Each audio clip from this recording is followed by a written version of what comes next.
Gəlin bir düşünək. Sənət və iqtidar.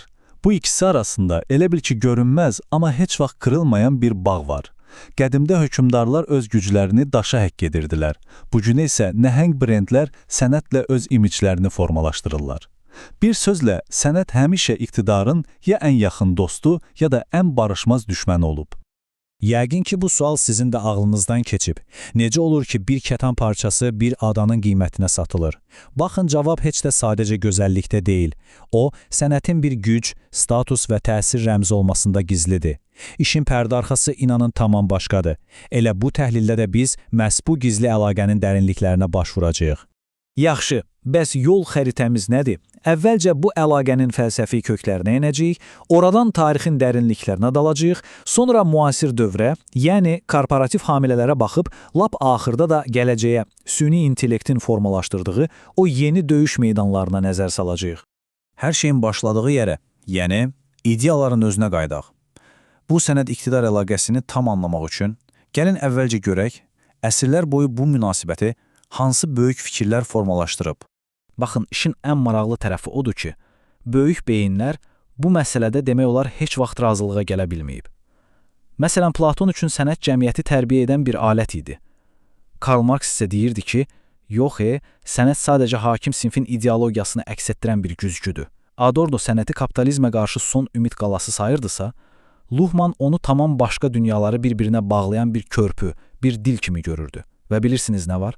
Bəlkə də hərəsi öz prizmasından haqlı idi. Yaxşı, bu qədər fəlsəfə bəsdir. Gəlin görək real həyatda nə baş verirdi. Bu böyük ideyalar real hökmdarlar tərəfindən praktikada necə tətbiq olunub? İqtidar öz hekayəsini sənətlə necə əbədiləşdirib? Bu zaman xətti əslində möhtəşəm bir mənzərəni göstərir. Metodlar dəyişir, amma məqsəd həmişə eyni qalır. Hakimiyyəti möhkəmləndirmək. Assuryalılar daşla düşməni qorxudurdu. Medici ailəsi rəsmlə öz nüfuzlarını təmizləyirdi. Sovetlər isə heykəllərlə öz ideologiyasını kütlələrə yayırdı. Bir sözlə, sənət həmişə iqtidarın əlindəki ən güclü vizual silahlardan biri olub. Bütün sənət təbliğatdır. Wow, olduqca kəskin bir fikir, elə deyilmi? Amma Upton Sinclair'in bu sözü bizi birbaşa 20-ci əsrə, yəni sənətin ideoloji bir silaha çevrildiyi o qaynayan dövrə aparır. 20-ci əsrdə biz demək olar 3 fərqli təbliğat modeli gördük. Sovetlər sənətçiyə yeni cəmiyyətin mühəndisi kimi baxırdılar. Nasistlər isə nəhəng, əzəmətli memarlıqla fərdi dövlət qarşısında əzirdilər. Amma ən inanılmazı bəlkə də budur. Soyuq müharibə vaxtı hətta heç bir şeyə bənzəməyən abstrakt sənət belə ideoloji bir döyüş alətinə çevrildi. MKI, yəni CIA, Sovetlərin o realist sənətinə qarşı azad dünyanın, fərdi düşüncənin simvolu kimi abstrakt ekspresionizmi gizlicə maliyyələşdirirdi. Düşünə bilirsiniz? Krallar, papalar, şahzadələr. Bu adlar artıq tarix kitablarındadır. Bəs bu o deməkdirmi ki, hamilik sistemi də onlarla birgə tarixə qarışdı? Əsma.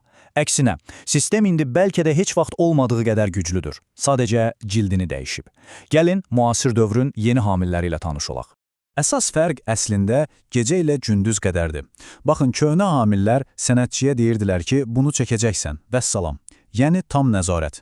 İndiki yeni hamillər, yəni böyük korporasiyalar isə tam tərsinə, sənətçini məhz onun o unikal, fərqli səsinə görə axtarıb tapırlar. Niyə? Çünki bugün brendlər artıq sizə sadəcə məhsul satmır. Onlar sizə bir hekayə, bir səmimiyyət hissi satmağa çalışırlar. Və bu səmimiyyəti yaratmaq üçün də sənətçinin o orijinal ruhuna ehtiyacları var. Bəs bugünkü amillər kimlərdir? Siyahı, inanın, çox rəngarəngdir. Söhbət lüks moda evlərindən gedir, nəhəng qlobal korporasiyalardan gedir, hətta bizim hər gün istifadə etdiyimiz sosial media platformalarından. Kütləvi maliyyələşmə saytlarında bir araya gələn yüzlərlə, minlərlə adi insan da bir hamidir artıq. Və əlbəttə ki, texnologiya dünyasının o super zəngin milyarderləri. Yəni, güc mərkəzləri artıq bir yerdə deyil, hər tərəfə səpələnib. Və indi gəlin sənətin rolundakı ən böyük, bəlkə də ən narahat edici dəyişikliyə keçək. Bu, sənətin sadəcə bir mədəniyyət obyekti olmaqdan çıxıb soyuq, sərt bir maliyyə alətinə, bir aktivə çevrilməsidir. Bu termin çox vacibdir, gəlin bunu aydınlaşdıraq, sənətin maliyyələşməsi. Nə deməkdir bu? Bu o deməkdir ki, bir rəsm əsərinə baxanda artıq çoxları onun gözəlliyini və ya bizə nə hiss etdirdiyini düşünmür. Onlar düşünürlər ki, bunu alsam 5 il sonra nə qədər bahalaşar. Yəni sənət, belə desək, divardan enib birja cədvəlinə daxil olub. Bu rəqəmə bir baxın, 34,1 milyard dollar. Bu sadəcə ağla sığmaz bir rəqəmdir. Və bu, nədir bilirsiniz? Bu, bütün dünyada sənət əsərlərinə girov qoyaraq götürülən kreditlərin həcmidir.